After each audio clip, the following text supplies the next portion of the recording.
Hi all of you. आज day one का हम लोग रिवीजन प्रोग्राम को स्टार्ट कर रहे हैं और हम लोग फिजिक्स में हूँ। मेरा नाम आलोक झा है मेरा नाम आशिक अहमद है।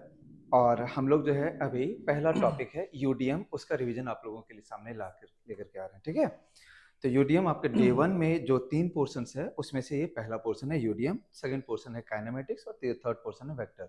वेक्टर आप लोग रिवाइज खुद से कर लोगे, मुझे पूरा पूरा यकीन है। और हम आपको यूडीएम और काइनेमेटिक्स के रिवीजन में हेल्प करते हैं। ठीक है, सो यूडीएम सर। जी, डेफिनेटली।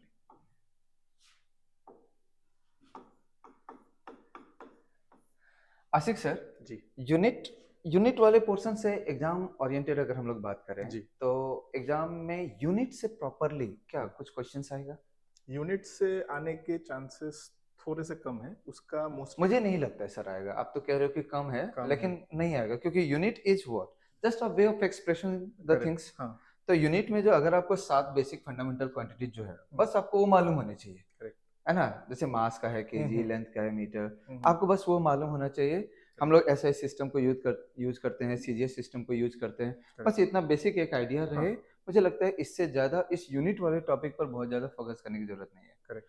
क्योंकि यूनिट से अगर क्वेश्चन आएगा भी तो वो सीधा सीधा डायमेंशन पे पहुंचेगा। करेक्ट। तो हम लोगों को मेन फोकस रखना है डायमेंशन पे, डायमेंशन वाले पार्ट में। है ना? डायमेंशन में भी मुझे नहीं लगता कि बच्चों का टाइम वेस्ट करें हम लोग कि मास का डायमेंशन क्या हाँ होता है, हाँ, वो तो पता ही होगा। लेंथ का डायमेंशन करेक्ट, क्या पूरा होता है। साल पढ़ा है उन लोगों ने। ये एक बेसिक तो यस आइडिया है यस हमारे यस, बच्चों को। तो डेफिनेटली। हम लोगों को जो अभी स्टार्ट करने की जरूरत है, जैसे कि अगर बात करते हैं पहले कुछ एक 5-6 हम लोग टॉपिक कुछ एक वर्ड्स लिखते हैं जी जी, और उसके डेफिनेटली। डायमेंशन आप बताते जाइए मुझे, हाँ हाँ, है ना? श्योर। ठीक। जैसे मान लेते हैं कि मैं लिख रहा हूँ फोर्स। चलिए, सर फोर्स का डायमेंशन फोर्स क्या का आ होगा? जाएगा M1 m1 L1 l1 T-2।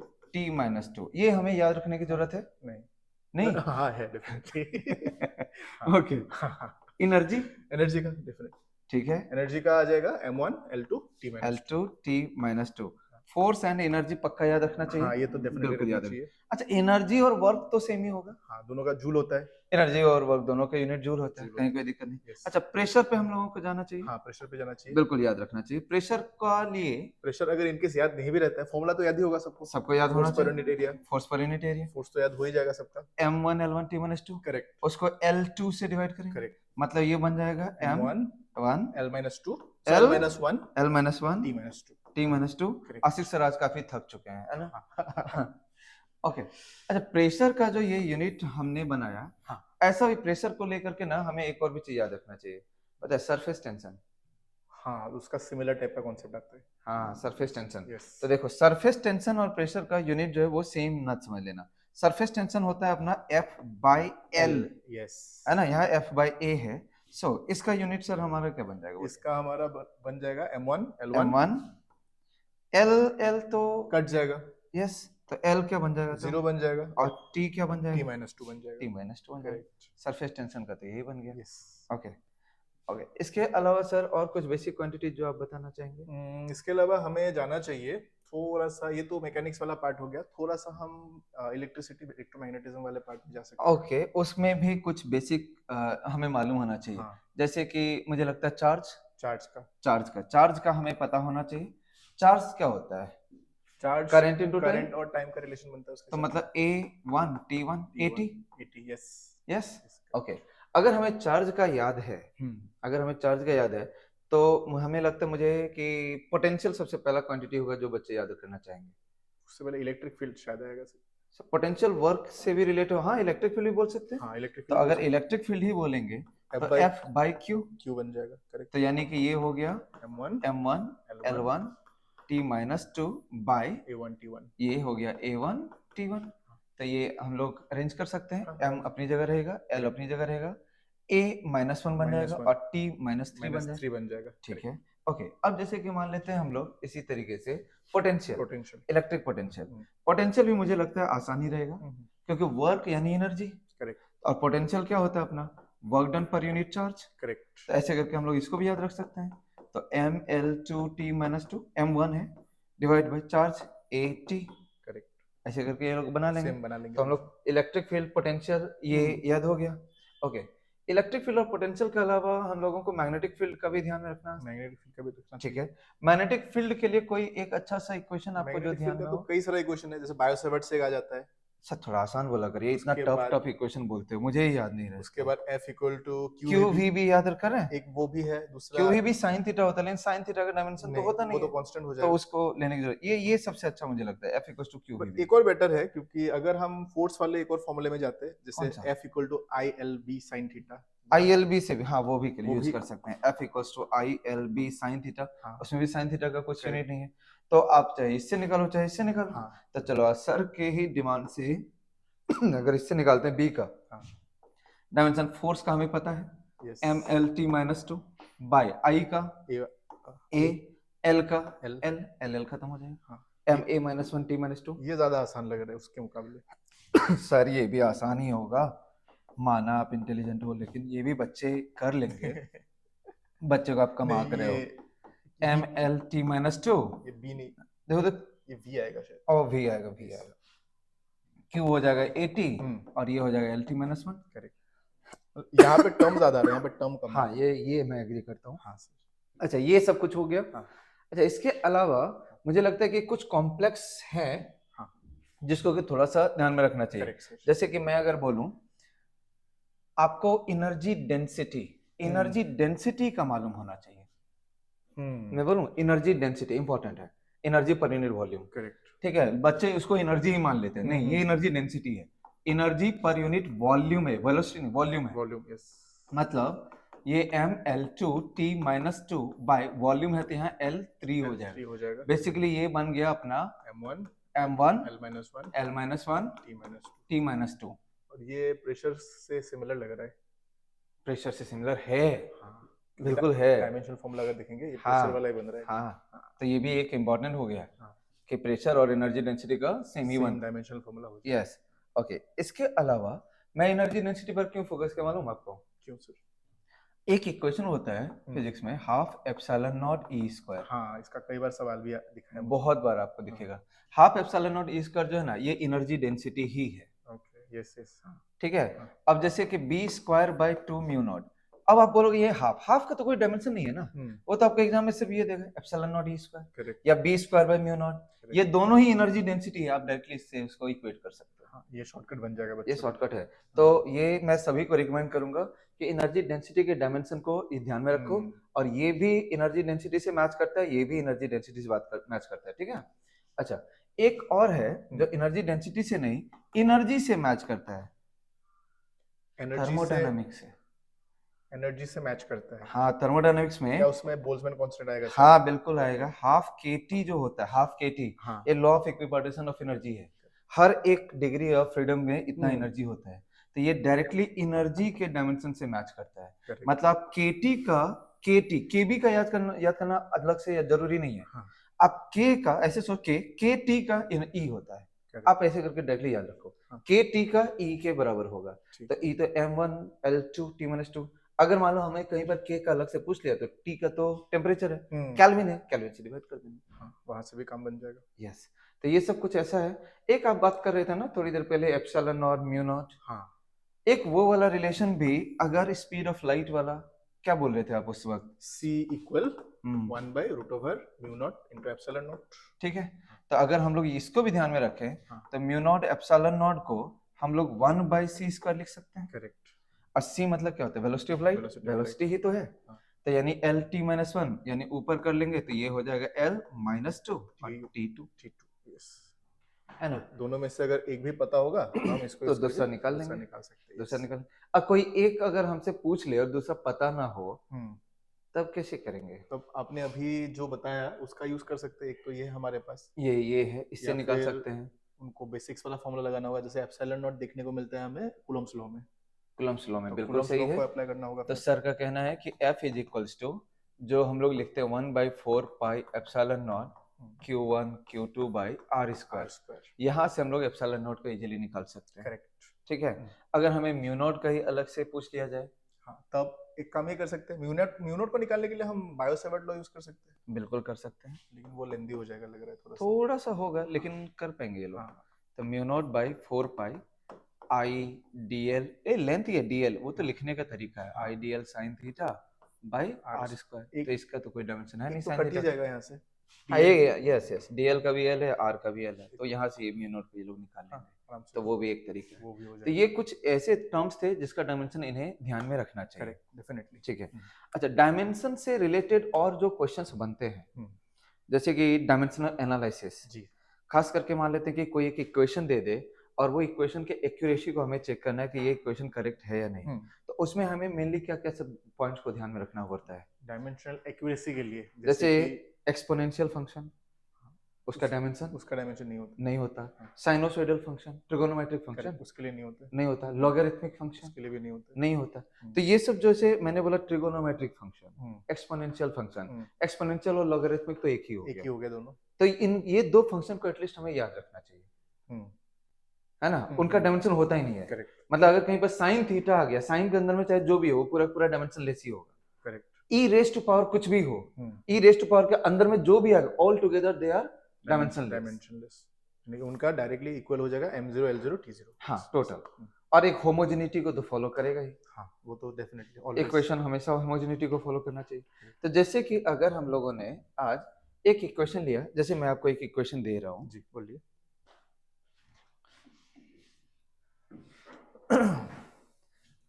आप एक इक्वेशन लिखिए क्योंकि ये सब इक्वेशन तुरंत से याद आते नहीं है जी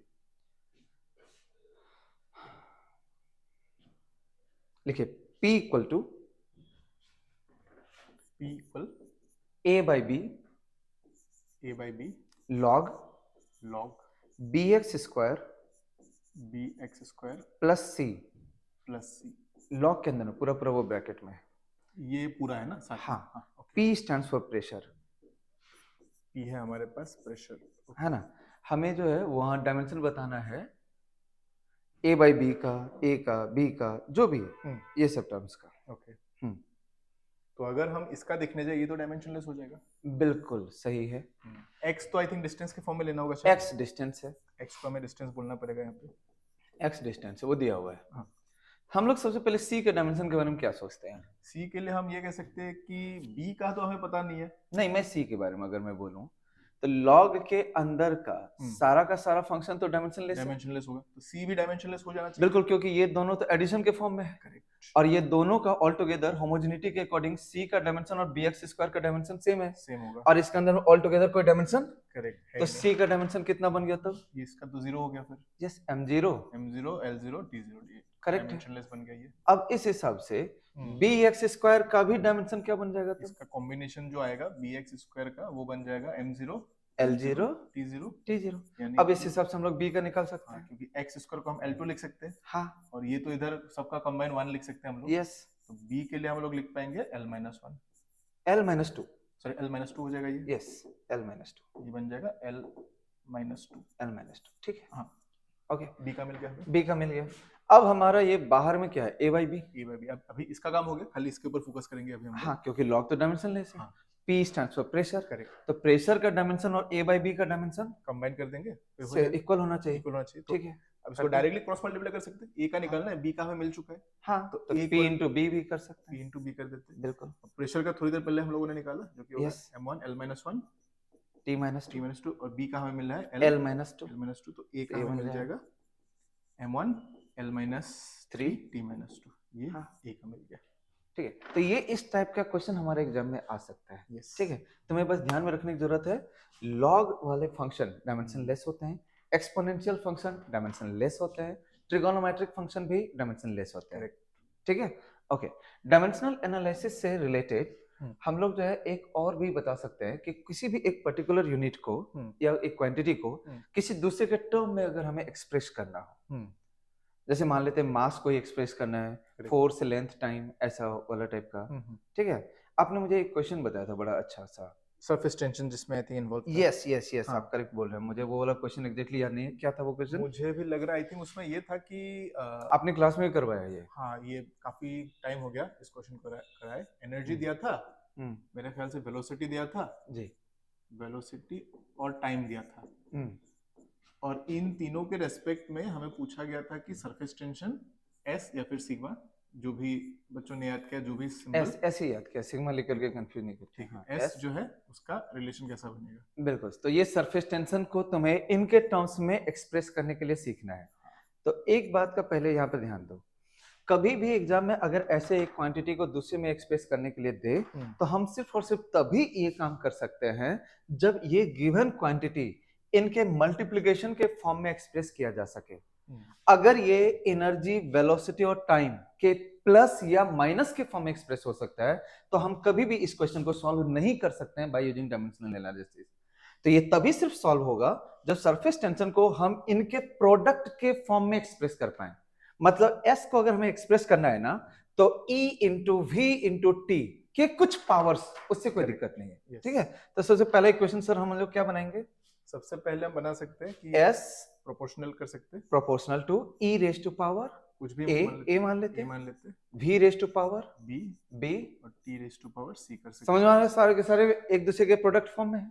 अब एनर्जी का डायमेंशन हमें पता है, हैं। वेलोसिटी का डायमेंशन पता है, टी का डायमेंशन पता है, एस का भी डायमेंशन हमें पता है। बस दोनों तरफ डायमेंशन लिखना है और एम के डायमेंशन, एल के डायमेंशन, टी का डायमेंशन दोनों तरफ इक्वेट करना है और फिर इस हिसाब से एबीसी का वैल्यू निकल करके आएगा। ठीक है सर, इक्वेशन इन लोगों को थोड़ा बता देते हैं, इक्वेशन ये लोग सीख पाएंगे। तो सरफेस टेंशन का हमें हमें थोड़ी देर पहले मिला था, जो कि था m1, L0, एल तो कट गया था, तो L0 लिख लेते हैं, L0 मेंशन कर देते हैं, क्योंकि कंपेयर करने में काम आ जाएगा, आसान रहेगा। L0 T minus 2, this is proportional to energy. Energy का हमें मिला था m1, M1 L2 T minus 2 पे A, भी के जाएगा L1 T minus 1, ठीक है, और इसके ऊपर आ फिर जाएगा B, इधर आ जाएगा T की पावर C, डायरेक्टली। ठीक है। अब इस हिसाब से M पे यहाँ का डायमेंशन हो गया 1, यहाँ पर डायमेंशन है M का, यहाँ A है और इधर कहीं नहीं है, यानी M का इधर का डायमेंशन A, उधर का 1, यानी A इक्वल टू डायरेक्टली 1 हो जाएगा, 1, A का वैल्यू निकल गया। A का वैल्यू मिल गया। L का डायमेंशन है वहां 0, यहाँ का L का डायमेंशन है 2A प्लस B, तो 2A plus B, 2A plus B को इक्वेट करेंगे उधर वाले 0 से, ये 0 बन तो जाएगा। A का वैल्यू तो मालूम है हमें, इसको 1 पुट कर देंगे, यस, तो B का वैल्यू हमें मिलेगा 2 into 1 plus B, that is equal to 0, यानी B का वैल्यू हो जाएगा -2, B हमें मिल गया है। करेक्ट। इसके बाद हम लोगों के पास में T है, T का डायमेंशन उधर है -2, इधर है -2A और इधर है -B और यहाँ है C, तो -2A -B plus C equal to -2, yes. अब यहाँ पे A और B मिल चुका है, डायरेक्ट C भी मिल जाएगा, तो -2 है, मतलब यानी कि -2। सब बच्चे सॉल्व कर लेंगे, हाँ, हमें तो परेशान होने की जरूरत नहीं है, बच्चे C निकाल लेंगे। ठीक, होप सो सबके सब ये करके के वो करना रे, मैसेज करना क्या आंसर है, ठीक है। अच्छा, एक और भी इसमें एक एप्लीकेशन था कि एक सेट ऑफ यूनिट है, उसको दूसरे सेट ऑफ यूनिट में चेंज करना है ना। मतलब कोई एक पर्टिकुलर चीज है, जैसे मास ही है, अगर वो एक पर्टिकुलर सेट में दिया हुआ है, तो उसको दूसरे सेट में कैसे हम लोग एक्सप्रेस करेंगे। ऐसे क्वेश्चंस के लिए हम लोग कौन सा वाला क्वेश्चन यूज कर सकते हैं? हम यूज कर सकते हैं जो शॉर्ट फॉर्म में होता है, वो होता है n1 u1 n2 u2 वाला एक शॉर्ट फॉर्म। यस, वही एक्चुअली हमें यूज भी करना चाहिए, वो हम यूज कर सकते हैं सर। पता है उसमें n into n into u, ये एक्चुअली हो जाता है कांस्टेंट, यस, हमेशा, है ना। हमें एक्चुअली इसका बना हुआ ग्राफ को भी ध्यान में रखना चाहिए। U स्टैंड्स फॉर यूनिट और N स्टैंड्स फॉर नंबर, कितना है ना। तो कभी भी अगर यूनिट को बड़ा करेंगे ना, वो नंबर छोटा होने लगेगा, करेक्ट। इनफैक्ट ये जो ग्राफ हमारे एग्जाम में ये पूछा था N versus U, simple graph is like this, and अगर आपको ये क्वेश्चन ध्यान में नहीं है तो आपको लिए थोड़ा मुश्किल हो जाएगा। N और U एक दूसरे के रेसिप्रोकल में जाते हैं, तो इसको यूज करके हम लोग कर ले सकते हैं N1 U1 equal to N2 U2, तो इससे आप कभी भी N2 को निकाल सकते हो N1 U1 बाई U2 के हेल्प से। करेक्ट। अब इसको यूज कैसे करेंगे, तो N1 दिया हुआ मिलेगा, इनटू आपको करना क्या है, U1 और U2 दोनों है तो यूनिट ही, बस अलग अलग टर्म्स में है। जैसे मान लो कि एक SI में है, दूसरा CGS में है। अगर मान लेते हैं SI में ही अगर हम लोग बात कर लेते हैं, तो SI में कुछ तो वैल्यूज हो, तो वो आप यहाँ पर लिख लो ऊपर, और नीचे U2 उसी का दूसरा वाला में। अब डायमेंशन के फॉर्म में एक्सप्रेस क्यों मैं करने के लिए बोल रहा हूँ, जैसे कि मान लो कि यहाँ पर M है, U में आ गया M, तो M एक डायमेंशन हुआ ना M, तो M पे जो भी आ जाएगा A मान लो, तो एम ए M1 हुआ या M2 हुआ, यानी एक सेट ऑफ यूनिट में M1 है, दूसरा सेट ऑफ यूनिट में M2 है, और डायमेंशन A है, मतलब आप उसको A का पावर मान सकते हो। जैसे कि मान लो कि पहला सेट ऑफ यूनिट में मास को मैंने बोला 1 केजी, और दूसरा सेट ऑफ यूनिट में मास को मैंने बोला 5 केजी। ठीक है, बस वो चेंज हुआ। तो M1 के जगह पर रखेंगे 1 केजी, M2 की जगह पर रखेंगे 5 केजी, और अगर उसका डायमेंशन की जगह पर है 2, तो यहाँ पे 2 रख देंगे। अब जैसे कि ये हमेशा ऐसे ही L1 बाई L2, जो भी इसका डायमेंशन बन रहा है B, इस तरह T1 बाई T2 पे C, है ना। तो अगर जैसे कि एक एग्जांपल अगर इन बच्चों को दिया जाए इसमें से कि जैसे फोर्स ही है, फोर्स का डायमेंशन हम लोग जानते हैं M L T माइनस 2। मैं कह रहा हूं कि 1 न्यूटन फोर्स को हमें सीजीएस यूनिट में लिखना है। ठीक है, इन सीजीएस यूनिट, एकदम जो एकदम बेसिक्स है कॉन्सेप्ट क्लैरिटी के लिए। तो 1 न्यूटन फोर्स को अगर हमें सीजीएस में कन्वर्ट करना है, तो चलो यहाँ पर क्या लिखना है, हमें N2 निकालना है, कितना होगा, what will be the value in CGS unit, so we have to find out what the value of N2। तो N2 के लिए हम लोग क्या करेंगे, तो N2 इक्वल्स टू, पहले आप यहाँ N1 का नंबर चेक करो, क्या है ये 1, वो यहाँ पे 1 रख दो। ठीक है, इसके बाद न्यूटन बोल रहे हैं, न्यूटन का डायमेंशन क्या होता है M L T माइनस 2, पहला तो मास ही आता है, तो आप यहाँ पर लिखो M1 बाई M2। ठीक है, मास का कितना डायमेंशन था, मास का डायमेंशन फोर्स में, मतलब न्यूटन में मास का डायमेंशन 1, M1 होता है, तो यहाँ पर 1, ये तो पहला मास दूसरा मास, करेक्ट, इनटू फिर क्या होता है लेंथ L1 बाई L2, इसका भी 1 आ जाएगा, 1, फिर टाइम T1 बाई T2, उसका -2 आ जाएगा, T1 बाई T2, फिर उसका आ जाएगा -2। अच्छा चलो, मास का अगर मैं वैल्यू बोलूं, तो ये जो है, जो दिया हुआ है वो ऐसा यूनिट में है, करेक्ट, तो M1 जो है वो ऐसा यूनिट वाला यूज करो, तो यानी ये हो गया 1 kg, और M2 जो है वो सीजीएस यूनिट वाला है, करेक्ट, मतलब हो जाएगा वो ग्राम में, है ना। चलो, तो मैं इसको थोड़ा सा अगर मैं लिखूं, तो ये 1 को नहीं लिखता हूं मैं, यहाँ पर लिख दिया मैंने, मान लो कि 1 kg, और सीजीएस यूनिट में लिख दिया मैंने 1 ग्राम, करेक्ट। ठीक है, पावर 1 है, लिखने की जरूरत नहीं है। 1 मीटर बाय यहाँ पर हो जाएगा 1 सेंटीमीटर, पावर 1 है, लिखने की जरूरत नहीं है। और टाइम तो यहाँ पर भी सेकंड, यहाँ पर भी सेकंड, कोई दिक्कत नहीं है, वो टी कटेगा ही, तो यहाँ पे -2 भी रहे तो कोई प्रॉब्लम नहीं है। अब यहाँ पर देखो ये 1 ग्राम, अब यहाँ ऊपर में 1 kg और नीचे में 1 ग्राम। 1 ग्राम को या तो आप केजी बना लो, या 1 kg को ग्राम बना लो, ताकि ये कट जाए, करेक्ट। ठीक है, तो 1 kg को 1 ग्राम में बनाते हैं, 1000 ग्राम, ग्राम खत्म, तो यानी ये रेशियो कितना बचेगा, 1000 बचेगा, और ये रेशियो कितना बचेगा, 100। यस, 1 मीटर का 100 सेंटीमीटर लिख लो, तो ये 100, यहाँ 1000, 10⁻3, 10⁻2, 10⁻5, यानी N2 हो गया 10⁻5, और यही बनाता है न्यूटन और डाइन का रिलेशन। यस, यही बनाता है कि 1 newton is equals to 10⁻5 dyne. आपको ये वाला रिलेशन जो है ना, ये वाला रिलेशन इंपॉर्टेंट है। अगर आपको और भी कुछ क्वेश्चंस इस पर मिले तो उस पर प्रैक्टिस करो, ये अच्छा है ये कॉन्सेप्ट। तो इसके हेल्प से हम लोगों ने पूरा डायमेंशन में बताया कि 3 टाइप का इसका एप्लीकेशन हो सकता है ना। तो 3 के तीनों ही एप्लीकेशन हमारे एग्जाम ओरिएंटेड है।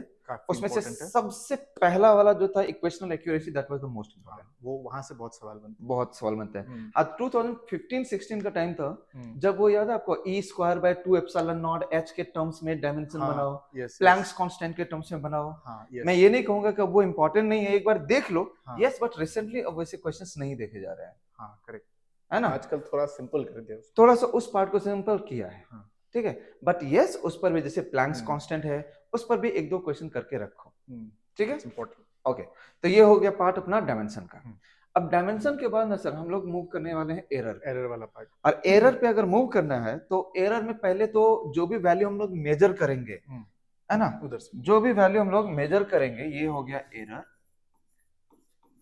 उसमें कितना एक्यूरेसी है ये सब हम लोगों को जानना चाहिए। तो लोग कहते हैं एक्यूरेसी, प्रिसीजन, ये 2 वर्ड में भी कंफ्यूज रहते हैं, मालूम है आपको? यस, मालूम है ना। जैसे अगर मैं इन लोगों को बोलूं कि सपोज कर लो कि ये वाला जो पॉइंट है ये 10 आउट ऑफ 10 है, ठीक है, और ऐसे करके सर्कल्स बने हुए हैं, ये इस तरीके से, ये 10 आउट ऑफ 10 है, ये ऐसे 10 है, ये 9 है, ये 8 है, ऐसे होता है ना। सर अगर हम लोगों ने यहाँ से एरो मारा, एरो अगर यहाँ पर पहुंचा तो हम लोग क्या बोलेंगे इसको, एक्यूरेट। एक्यूरेट और प्रिसाइज भी हो जाएगा मेरे हिसाब से। प्रिसाइज होने के लिए ना प्रिसाइज सर कंपैरिजन करना है। कंपैरिजन Yes, होता है, तो और भी ये चाहिए। एक्यूरेट है। हाँ ये एक्यूरेट है। हाँ मान लो कि मैंने अगला वाला जो एरो मारा हाँ और वो पहुंचा यहाँ पर, हाँ, तो वो एक्यूरेट नहीं है। वो एक्यूरेट नहीं तो होगा। पहला और दूसरा जो है हम्म, इसमें पहला एक्यूरेट है, हम्म, करेक्ट है, हम्म, लेकिन दूसरा वाला एक्यूरेट नहीं है। नहीं होगा। अब ये 1 और 2, अब एक मैंने तीसरा वाला एरो मारा हम्म, और तीसरा वाला भी यहीं पे पहुंचा। ये एक्यूरेशन में नहीं अब है। देखो ये 2 और 3 दोनों ही एक्यूरेट नहीं है, लेकिन है तो पास पास, दोनों वो प्रिसाइज वो है। प्रिसाइज हो जाएगा। यस जब रीडिंग्स आसपास आने लगते हैं ना, वो हाँ, प्रिसाइज रिजल्ट कहलाते हैं। हाँ यस और जब वो रीडिंग करेक्ट के पास आता है तो उसको एक्यूरेट कहते हैं। करेक्ट। समझे? हाँ ओके। तो एनीवे अब हम लोगों को इसमें बात करना चाहिए सबसे पहले हाँ। सिग्निफिकेंट फिगर, क्योंकि अगर हम लोग मेजरमेंट करेंगे हम्म, तो मेजरमेंट को फिर लिखेंगे ना, करेक्ट। तो वो मेजरमेंट का जो भी आउटकम आएगा हम्म, उसमें कितने सारे एक्चुअली सिग्निफिकेंट है हमारे लिए, hmm, the digits which are significant for that particular measurement, correct. तो उसी को हम लोग सिग्निफिकेंट फिगर कहते हैं। हाँ। तो एग्जाम ओरिएंटेड ये नंबर ऑफ सिग्निफिकेंट फिगर्स पूछा जाता है, ठीक है। उसको मैं एग्जांपल्स के थ्रू समझाता हूँ। सर वो एग्जांपल याद है, कोई एक लंबा से लेते हैं, हाँ कोई भी एक रैंडम सा नंबर नेम रैंडम से लेते हैं, 0 पॉइंट करते हैं। हाँ क्या सब नंबर है बोलो आप? 000 मान लीजिए। 000 और फिर 57 57 0 0। फिर 5। सर टफ मत दे देना, ओके ऑनलाइन चल रहा है लाइव। ओके हाँ हम खुद फंस सकते हाँ हैं। 252 52 0 0। 1। अरे कितना दोगे, बस करो ठीक भाई। है सर, ठीक है, इतना ही रहने दीजिए। बाप रे, आप गरीबों की किसी का जान फोन लो। नंबर तो नहीं है सर? अरे नहीं, नहीं फोन कहाँ नंबर इतना जीरो से स्टार्ट नहीं होता है सर।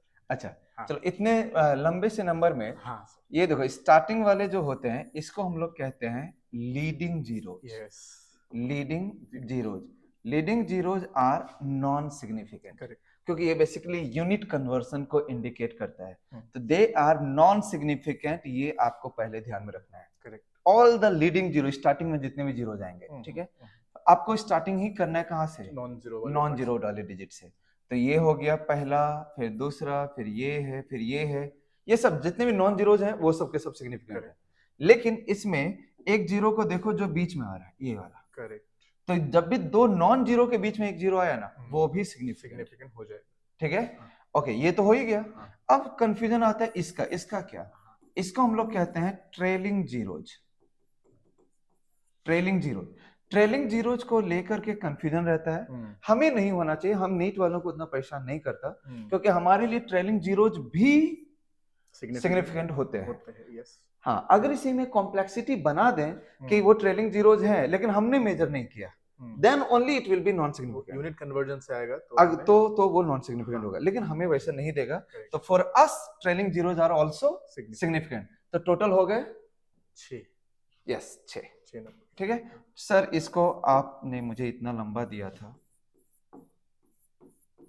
इसमें से नंबर ऑफ सिग्निफिकेंट डिजिट, इसमें मेरे हिसाब से होना चाहिए पहला, जस्ट लाइक यू सेड, पहला दोनों तो नहीं होगा। बिल्कुल सर नहीं इन होगा, दोनों का तो नहीं होगा, तो इन दोनों को हम काट देते हैं। इन दोनों तो नहीं होगा। हाँ नॉन जीरो है ये होगा, हाँ नॉन जीरो है ये भी होगा, ठीक है, और नॉन जीरो के बीच में अगर जीरो है तो वो सिग्निफिकेंट हो जाएगा। बिल्कुल सर सही है, और अकॉर्डिंग टू यू जो ट्रेलिंग जीरोज होता है जो आपने बताया था, ट्रेलिंग जीरोज भी यहाँ पे तीनों सिग्निफिकेंट हो जाएंगे। हो जाएगा। सो ऑल टुगेदर यहाँ पे टोटल 7 हो जाएगा। 7 हो जाएगा, 7 सिग्निफिकेंट फिगर्स। हाँ सर बिल्कुल सही।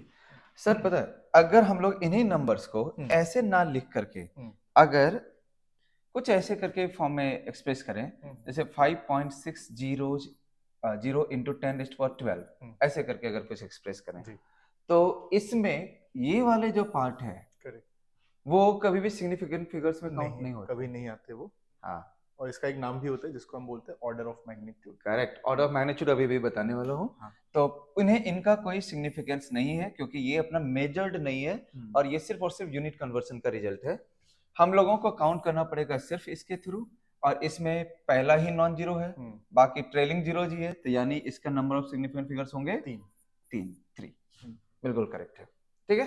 होप सो सिग्निफिकेंट फिगर सबके लिए क्लियर हो जाएगा, होपफुली हो जाना चाहिए सबके लिए। ठीक है। इसके बाद हम लोग अब चलते हैं सर राउंडिंग कैसे करते हैं। राउंड ऑफ वाला कॉन्सेप्ट, ठीक है, राउंड ऑफ वाला जो कॉन्सेप्ट है ना, है सर टेढ़ा मेढ़ा, अगर याद रह जाए तो अच्छा है, नहीं तो ये बकवास है। मैं आपको एग्जांपल से ही ट्राई करता हूँ।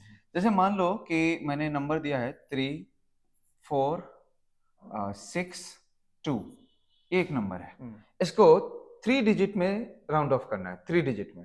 अभी तो 4 दिख रहा है, 3 डिजिट में आपको राउंड ऑफ करना है। तो 3 डिजिट में अगर आप राउंड ऑफ करोगे ना, तो ये लो, तो जिस डिजिट को आप राउंड ऑफ करने वाले हो वो है थर्ड डिजिट, थर्ड डिजिट। अब इसको आप देखो कि इसके बाद वाला जो है फॉलो अप डिजिट कौन सा है।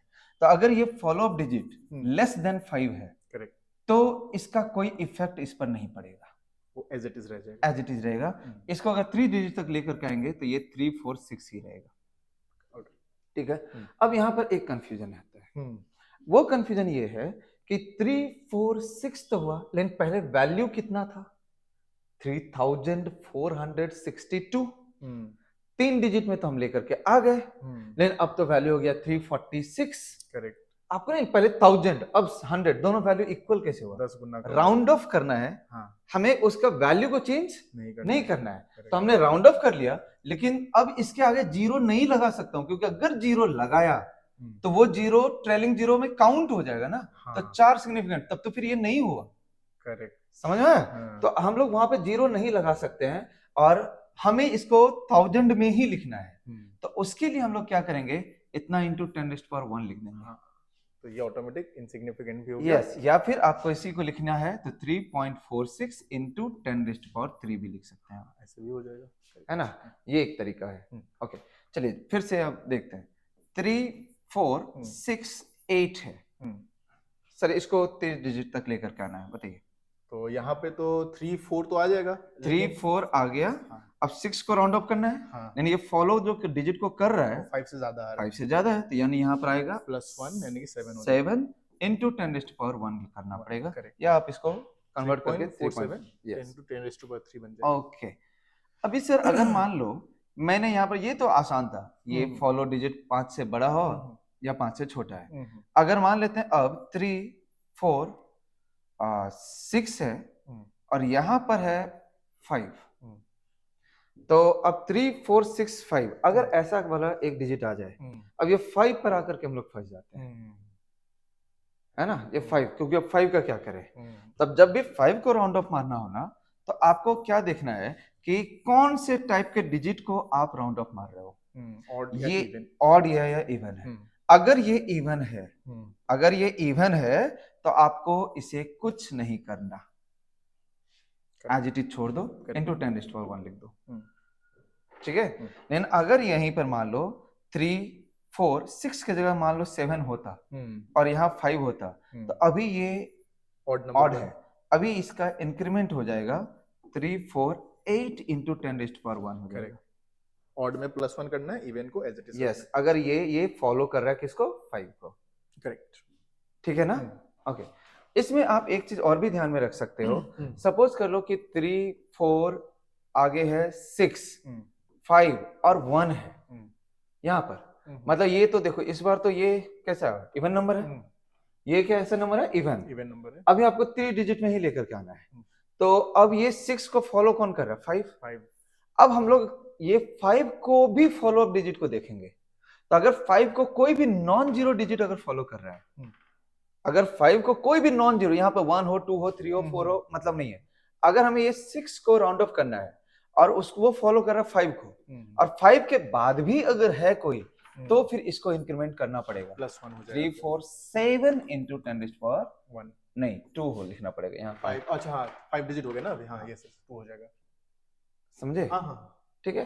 तो ये 5 को लेकर के 3 पर्टिकुलर पॉइंट, अगर 5 किसी को फॉलो नहीं कर रहा है तो ये, अगर ये इवन है छोड़ दो, अगर ये ऑड है बढ़ा दो, लेकिन अगर 5 और भी किसी को अगर फॉलो कर रहा है तब भी 1 बढ़ा दो, ये वाला एक तरीका है।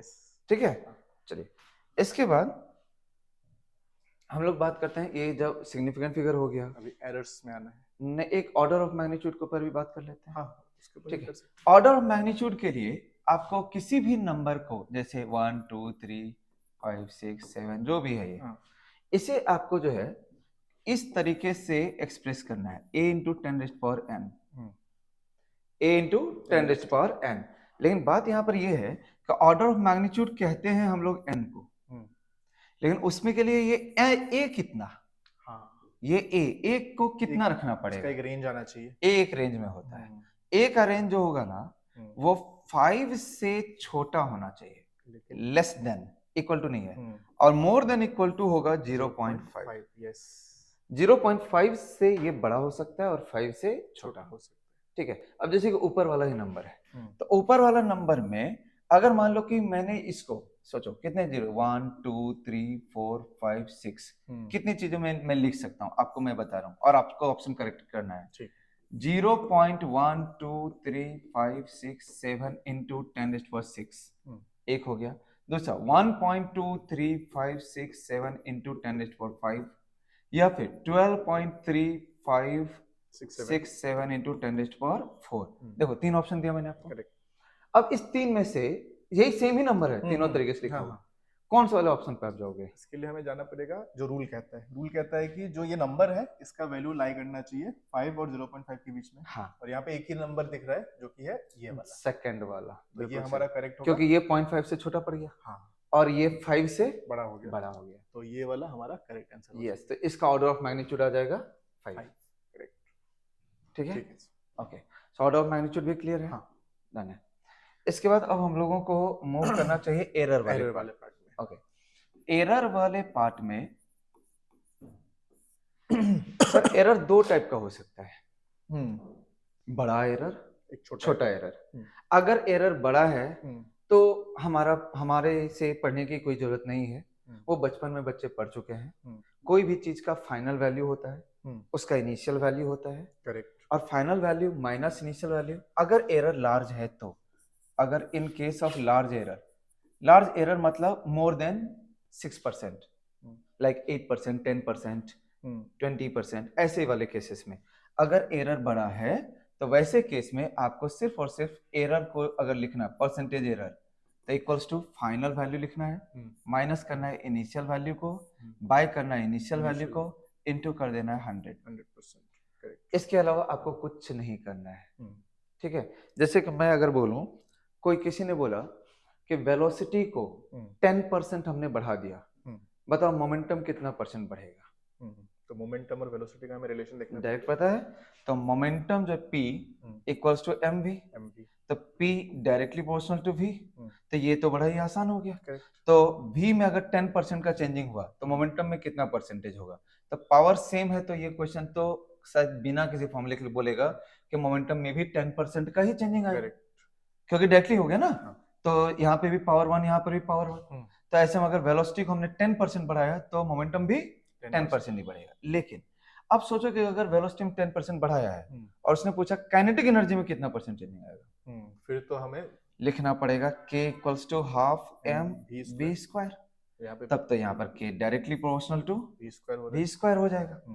अब यहाँ पर percentage change in kinetic energy निकालना है आपको, लेकिन v में परसेंटेज चेंज दिया हुआ है, तो ये 10% बड़ा वैल्यू है, यानी कि 21% हो जाएगा। 21 आएगा। यस, कैसे निकालेंगे?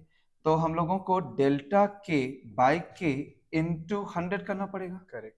तो k फाइनल, हाँ, तो k final minus k initial by k initial into 100। Correct. ठीक है, अब हम लोग इसको करेंगे कैसे सॉल्व? अगर मैं बोलूं तो कैसे मैं सोचता हूँ कि मैं ऐसे ले लूंगा कि इनिशियल k जो है ना उसको मैं मान लेता हूँ 1 से मेरे लिए आसान होता है 1। अब हम मुझे लिखना है k फाइनल, तो k फाइनल लिखने के लिए सोचो कि अगर हमने स्पीड को 10% बढ़ाया है तो इनिशियल स्पीड भी कुछ मान लेते हैं, v initial is 1, k initial is 1। ठीक है, 1 v का स्क्वायर है ना, 1 का स्क्वायर भी 1 है। अच्छा, v फाइनल कितना हो जाएगा? तो v फाइनल, तो उसमें 10% अगर बढ़ाएंगे तो 10% मतलब होता है 0.1, ये 1.1 बन जाएगा, ये 1.1 बन जाएगा। तो इस हिसाब से k फाइनल जो बनेगा वो v का स्क्वायर होता है, यानी कि 1.21 बन जाएगा। बिल्कुल सही है।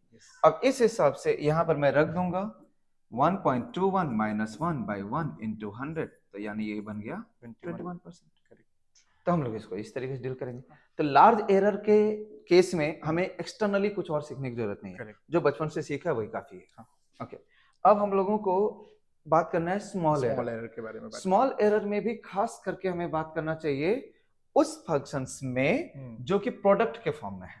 प्रोपगेशन ऑफ एरर वाला, जो प्रोपगेशन में जो प्रोडक्ट के फॉर्म में है, और उसमें भी relative error and percentage error only. Yes, तो अगर मान लेते हैं कि कोई एक क्वांटिटी है x और वो क्वांटिटी जो है वो a raise to power m पर डिपेंड कर रहा है, ठीक है।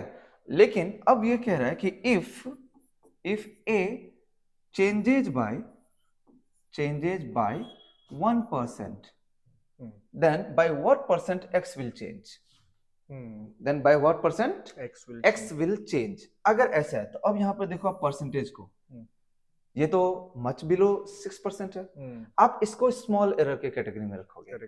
तो ये ऐसे वाले क्वेश्चंस में जब भी आप करेंगे तो हमें स्मॉल एरर में डिफरेंशियल इक्वेशंस का यूज करना चाहिए। तो इसमें अगर हम लोग डिफरेंशियल इक्वेशन पे जाते हैं तो dx by x है ना, इस पे जाओ, देखो x में एरर देख रहे हैं, वही पहले भी वही लिखते थे डेल्टा x by x, अभी मैं लिख रहा हूँ dx by x। तो जब हम लोग ये काम करेंगे तो ये जो आपको पावर दिख रहा है वो आगे आ जाएगा, पावर को आगे लिख दो इनटू dA by a। मतलब अगर मैं इसी को परसेंटेज में चला जाऊं तो dx by x into 100 equals to m into dA by a into 100, ऐसे करके आप बोल सकते हैं। अब उसने क्या बोला कि a में चेंज किया है 1%, तो वो 1 ये वैल्यू है, करेक्ट। तो m इंटू 1 जो भी आ जाए। अब बच्चे यहाँ पर एक और भी चीज से सर कंफ्यूज होते हैं। कौन सा सर? अगर ये x equals to a raised power m है, what if x equals to 1 by a raised power m दे दे? फिर इसको फ्लिप करना होगा, यानी कि इधर इंक्रीज होगा तो उधर डिक्रीज होना चाहिए होगा, मतलब x equals to a raised power minus m आ गया, करेक्ट है ना। As long as we are doing error, errors are always positive, additive nature का होता है एरर, कभी भी घटता नहीं है। ऐसा नहीं बोलेंगे कि a बढ़ेगा तो एरर इन x घटेगा, नहीं घटेगा। a बढ़ेगा तो x घटेगा, लेकिन एरर नहीं घटेगा, एरर को हमेशा पॉजिटिव एडिटिव हमेशा। तो अगर हमने एरर इन x निकालना है तो dx बाई x इंटू 100 अगर करेंगे तो ये माइनस m का यहाँ मॉड यूज करेंगे, correct, into dA by a into 100, correct, ठीक है। यहाँ पर एरर में वही आंसर आएगा जो पहले आया था, लेकिन अगर उसने चेंज इन x पूछा तो परसेंटेज चेंज इन x, तब हम लोग dx बाई x इंटू 100 करेंगे और तब यहाँ मॉड नहीं लगाएंगे और फिर ये बनेगा dA बाई a इंटू 100। तो ये बता रहा है, ये वाला जो है ये है change in x, percentage change in x, और ये बता रहा है percentage error in x। Positive है तो एरर है, नेगेटिव है तो चेंज है, यस, है ना। तो इस हिसाब से मैं आपको एक क्वेश्चन देना चाह रहा हूं। सपोज कर लो कि ये फोर्स है, ठीक है, जो m पे पावर जो है x है, l पे पावर y है और t पे पावर z है, ठीक है। मुझे f में आप परसेंटेज चेंज बताओ। हाँ, लेकिन परसेंटेज चेंजेस आर स्मॉल, ये है, ठीक है। कैसे आप बताओगे सर? इसमें हम डायरेक्टली उसी फॉर्मूला को अप्लाई कर सकते हैं कि अगर हम d ना लिख के डेल्टा भी लिख सकते हैं, एक ही बात है। लिखो फिलहाल df ही, क्यों लिखना है? डेल्टा लिखने से कंफ्यूजन नहीं आएगा। ठीक है, df ही लिख देते हैं, df by f आ जाएगा इधर, तो इधर आ जाएगा x into dm by m जी। फिर यहाँ पे जब प्रोडक्ट होता है हमें उसको ऐड करना होता है। बिल्कुल, यहाँ पर देखो एरर्स में एक को तो हमने डील किया, ये दूसरा वाला फंक्शन उसके प्रोडक्ट में है, तो इसका एरर प्लस इसका एरर प्लस इसका error, errors are always additive, add करते हुए जाना है, ठीक है। तो ये पहला वाला आ जाएगा y आगे आ जाएगा, फिर आ जाएगा dl by l, फिर आ जाएगा z into dz by sorry dz नहीं dt by yes, excellent sir. हमें मेनली एरर में इसी पोर्शन को फोकस करना होता है। एक और इक्वेशन मैं सर बोलता हूँ जी, डेफिनेटली सर, बोलिए। आप लिखिए z equal to root x divide by y cube. हाँ, ओके, मुझे z में परसेंटेज एरर निकालना है। ओके, तो इसको लिख सकते हैं हम dz by z, और परसेंटेज एरर है तो हम इधर लगा देंगे परसेंटेज जी 100%। ये रूट है यानी कि x के पावर 1/2 है, बिल्कुल, हम लिखेंगे 1/2 बिल्कुल, इनटू इधर आ जाएगा dx by x into 100%, dx by x sir, dx by x into 100% into 100, और ये बताएगा हमें x का परसेंटेज एरर जी। है। तो साथ में y जो है, अब आपने एरर बोला है, एरर बोला है सर, एरर बोला चेंज है, नहीं तो बोला एरर बोला है तो हमें यहाँ पे प्लस प्लस करना पड़ेगा। इधर आ जाएगा 3 आगे, यस, इधर आ जाएगा dy by y into 100%. Yes, hope so आप सभी को समझ में आ गया है सर का सॉल्यूशन। Absolutely correct. ओके, तो ये हो गया अपना एरर। एरर वाले पार्ट में हमें यहीं पर फोकस रहना है, इसके बियॉन्ड इधर उधर जाकर के भी फायदा नहीं है। एग्जैक्टली। ठीक है, ओके। एरर के बाद हम लोग आते हैं अब अपने मेजरमेंट वाले पोर्शन पे। हाँ सर। खास करके इंस्ट्रूमेंट। इंस्ट्रूमेंट में हमें सबसे पहले अगर बात करूं तो एक मीटर स्केल पे बात करते हैं। मीटर स्केल सर, वो जो घर में हम लोगों ने देखा है 15 सेंटीमीटर 20 सेंटीमीटर का जो स्केल आता है, तो वो स्केल में मालूम है 1 सेंटीमीटर को भी वो लोग ऐसे 10 पार्ट में डिवाइड करके रखता है। करेक्ट, है ना? हाँ सर। उसमें जो वो छोटा सा जो वो 2 लाइन है, उस 2 लाइन के बीच का गैपिंग याद है आपको? हाँ सर, 1 मिलीमीटर होता है। 1 मिलीमीटर। तो उसको आप सेंटीमीटर में कितना बोलोगे? 10 सेंटीमीटर। अरे 1 मिलीमीटर, देखो सर को 1 मिलीमीटर 10 सेंटीमीटर बोल रहे हैं सर। आपने क्या बोला? 1 सेंटीमीटर में कितना मिलीमीटर था वो? नहीं, 1 मिलीमीटर में कितना सेंटीमीटर होता है? 0.1 सेंटीमीटर। 10⁻⁻1। सर को अदरवाइज मत लेना नालायकों। हाँ, तो वो हो गया 0.1 सेंटीमीटर। तो वो जो अपना मीटर स्केल है ना, उसका लिस्ट काउंट वही हुआ 0.1 सेंटीमीटर। करेक्ट, हमें उसको याद रखना चाहिए। यानी कि 1 mm is the least count of metre scale. Yes, उसको 1 mm बोलिए ही मत, कंफ्यूजन है। 0.1 centimetre centimetre is the better. Yes, 0.1 centimetre is the least count. Least count मतलब जो उससे मिनिमम रीडिंग लिया जा सकता है, lowest possible measurement. Lowest possible.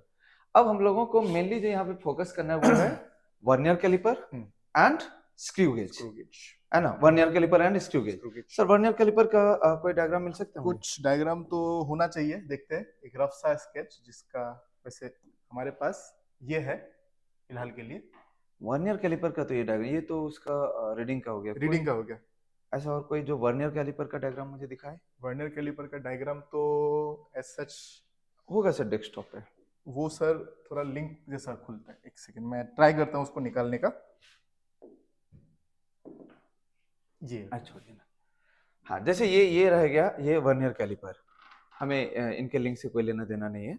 Okay, तो ये देखो, ये वाला जो है ना, ये ऊपर में ये वाला, ये इसको हम लोग कहते हैं मेन स्केल। ठीक है, this is the main scale. और इसके बाद ये इसके नीचे ये जो जॉ टाइप का लगा हुआ है, ये हाँ, ये वाला जो पार्ट है, दिस पर्टिकुलर पार्ट, ओके लिख नहीं सकते, ये वाला जो पार्ट है, this particular part is what? Your vernier scale. जो जीरो, नीचे वाला जीरो को देखो, 0 1 2 3 4, ये है अपना वर्नियर स्केल। और ऊपर वाला जो तुम्हें दिख रहा है 0 10 20 30 40, वो है अपना मेन स्केल। ठीक है, तो इसमें क्या होता है कि अपने मेन स्केल को with the help of vernier scale और छोटे डिविजन्स में डिवाइड करते हैं। तो मेन स्केल का जैसे लिस्ट काउंट था 0.1 सेंटीमीटर, सो वर्नियर स्केल के हेल्प से उसके लिस्ट काउंट को 0.1 सेंटीमीटर से भी कम कर पाएंगे हम लोग। समझ पाता है? वो डिपेंड करता है कितना कम कर पाओगे, वो डिपेंड करेगा इस पे कि वर्नियर स्केल में कितने डिविजन्स हैं और मेन स्केल में कितने डिविजन्स हैं। ठीक है, तो उसके लिए हम लोगों को यहाँ एक बैक चलते हैं।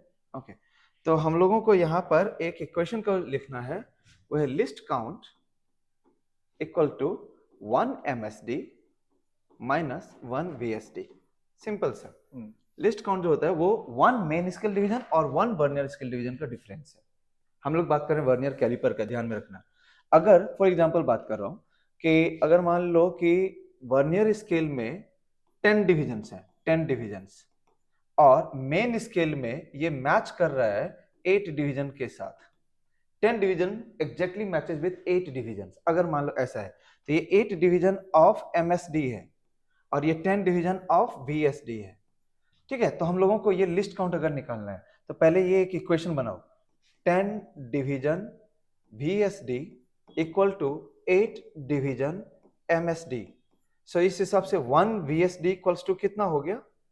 8/10 MSD, है ना? अब अगर लिस्ट काउंट पर हम लोग चले जाते हैं तो लिस्ट काउंट हो जाएगा 1 MSD माइनस 1 VSD का वैल्यू 8/10 MSD। सो इस हिसाब से 1 माइनस 8/10, करेक्ट, यानी ये हो गया 0.2 MSD। करेक्ट, और 1 MSD का वैल्यू हमें मालूम है 0.1 सेंटीमीटर, 0.1 तो सेंटीमीटर, यानी ये बन जाएगा 0.2 इंटू 0.1 सेंटीमीटर। तो इसका लिस्ट काउंट बन गया 0.02 सेंटीमीटर। करेक्ट, ठीक है, लेकिन जो मोस्टली हमारे एग्जाम में यूज होता है वो होता है 10 division of VSD matches with 9 division of MSD। That is the ideal number, that is the ideal number. 10 VSD 9 MSD और उसमें लिस्ट काउंट का वैल्यू आएगा 0.01। मुझे बात आ गया। अगर 10 विथ 9 आ जाए तो कुछ सोचने की जरूरत नहीं, 0.01 सेंटीमीटर ले लेना। तो लिस्ट काउंट इसका इंपॉर्टेंट है ना। लिस्ट काउंट के बिना हम लोग इसमें थोड़ा प्रॉब्लम में फंस जाते हैं। Definitely done. अच्छा, अगर हम लोग बात करें कि इसमें रीडिंग लेना है, तो रीडिंग लेते वक्त में हमें सबसे पहले रीडिंग किसको लेना पड़ेगा, किसको मेजर करना पड़ेगा? लेना पड़ेगा इसमें मेन स्केल में आएगा। ठीक है, तो अगर हम लोगों को रीडिंग चाहिए तो रीडिंग इक्वल्स टू सबसे पहले रीड करो मेन स्केल को, मेन स्केल रीडिंग, ठीक है। फिर उसके बाद रीड करो वर्नियर स्केल के रीडिंग को। तो वर्नियर स्केल का जो रीडिंग है उसको कैसे रीड करते हैं सर? उसको हम रीड करते हैं कि वर्नियर स्केल का कौन सा डिवीजन मेन स्केल के साथ प्रॉपर्ली कोइंसाइड कर रहा है। यस, तो अगर मान लो कि जैसे 6th डिवीजन अगर मैच कर रहा है तो 6 VSD हो जाएगा, करेक्ट है ना। तो ये जैसे मान लेते हैं N1 मेन स्केल रीडिंग हुआ प्लस N2 वो N2th लाइन जो मैच करेगा, तो वो वर्नियर स्केल रीडिंग हो गया। क्या ये काफी हो गया या और भी कहीं पर प्रॉब्लम आ सकती है? वर्नियर स्केल के साथ में उसके लीस्ट काउंट को भी कंपेयर करना पड़ेगा। वो तो यहाँ से आ जाएगा वर्नियर स्केल रीडिंग से, क्योंकि अगर N2 है तो उसको जो लिस्ट काउंट से मल्टीप्लाई कर देंगे, फिर वहां से हमें वो वैल्यू मिल जाएगी। क्योंकि ये MS स्केल है ना, तो ये तो हो जाएगा N1 into 0.1 centimetre, correct, plus यहाँ N2 है ना, तो वर्नियर स्केल रीडिंग का ही तो रीडिंग वही लिस्ट काउंट बनेगा, तो उसको यहाँ 0.01 सेंटीमीटर लिख देंगे, करेक्ट, बस ऐड हो जाएगा। लेकिन इसके अलावा एक और भी एरर आता है। हाँ, इशू हो सकता है एरर, अगर इंस्ट्रूमेंट में अगर वो जो लाइन से वो अलाइन ना हो रहा हो, जीरो वाला तो एरर आ सकता है। तो उसको हम लोग जीरो एरर बोलेंगे, जीरो एरर बोलते हैं। और वो जीरो एरर कितने टाइप का हो सकता है? वो पॉजिटिव भी हो सकता है और नेगेटिव भी हो सकता है। अरे वो तो आपने अभी निकाला था एक, हाँ, एक डायग्राम था हमारे पास ये वाला। यस, तो इसका मतलब ये आप बताना चाह रहे हैं कि ये मेन स्केल का है। हाँ, ये मेन स्केल है ऊपर वाला, और आप नीचे वाला बताना चाह रहे हैं कि ये है वर्नियर स्केल का। ये मैच कर रहा है तो इसमें कोई जीरो एरर नहीं है। ओके, फिर इसमें, लेकिन इसमें अगर आप देखेंगे तो मेन स्केल का तो यहाँ है 0, करेक्ट, और वर्नियर स्केल का जो है वो थोड़ा पीछे मुझे दिख रहा है सर। लेफ्ट ओ, साइड मैंने व्हाइट ले लिया, लेफ्ट साइड में आ गया वो, ये यहाँ आ गया, करेक्ट, लेफ्ट साइड। अच्छा, अगर मैं इसका मतलब आप ये कह रहे हो कि ये नेगेटिव एरर हुआ ना पॉजिटिव एरर हुआ? ये वाला तो पॉजिटिव हो जाएगा। ओके, ऊपर वाला, ओके, ये वाला पॉजिटिव है, करेक्ट, ये वाला पॉजिटिव है। क्यों है ये पॉजिटिव? क्योंकि वर्नियर स्केल नहीं सर, ये इसने डायग्राम को उल्टा है क्या? हाँ, यस, क्योंकि जब वर्नियर हमारा लेफ्ट साइड में रहता है, ये इन लोगों ने डायग्राम ही रॉन्ग, डायग्राम गलत है। yes. कोई नहीं, हम करेक्ट कर देते हैं इसको, ये नेगेटिव हो जाएगा, ये नेगेटिव है। हाँ, ये नेगेटिव एरर हो जाएगा, ठीक है, ये नेगेटिव एरर है। देखो, जब वर्नियर का रीडिंग जो होता है ना जीरो वाला, वो मेन स्केल के 0 से पहले रहता है लेफ्ट साइड में, हाँ, तो उसको हम लोग नेगेटिव बोलते हैं। और ये वाला जो है ना, ये पॉजिटिव हो जाएगा, ये पॉजिटिव है। जब वर्नियर का 0, ये तो दोनों में वही बनाया है। अरे नहीं, यहाँ पे ओ एक्चुअली यहाँ पे कुछ ये है कि ये लाइन शायद यहाँ पे गायब है। ओके, यस, हाँ, ये प्रिंटिंग एरर है, मतलब सही था, यहाँ पे वही इशू है। ओके, हाँ, यहाँ पे एक लाइन हमें ड्रॉ करना होगा। यस, ये मतलब ये मेन स्केल का 0 यहाँ पर, यहाँ पे कहीं पे, और वर्नियर स्केल का 0 यहाँ पर। हाँ, देन दिस इज फाइन, ये सही है। यस, तो अगर देखो वर्नियर स्केल का 0 अगर अहेड पढ़ रहा है, राइट साइड पढ़ रहा है, तो ये पॉजिटिव एरर को बनाएगा। और जब पॉजिटिव एरर आएगा तो हमें फाइनल रीडिंग में से उस पॉजिटिव अमाउंट ऑफ एरर को माइनस करना पड़ेगा। इसमें पॉजिटिव एरर को देखेंगे कैसे? यहाँ पे सर हमें देखना होगा कि ये लाइन ना, ये देखो, जो वर्नियर का जो लाइन मेन स्केल से कोइंसाइड कर रहा है, ये वाला दिख रहा है, मतलब इसमें 3 वर्नियर स्केल का पॉजिटिव एरर हुआ।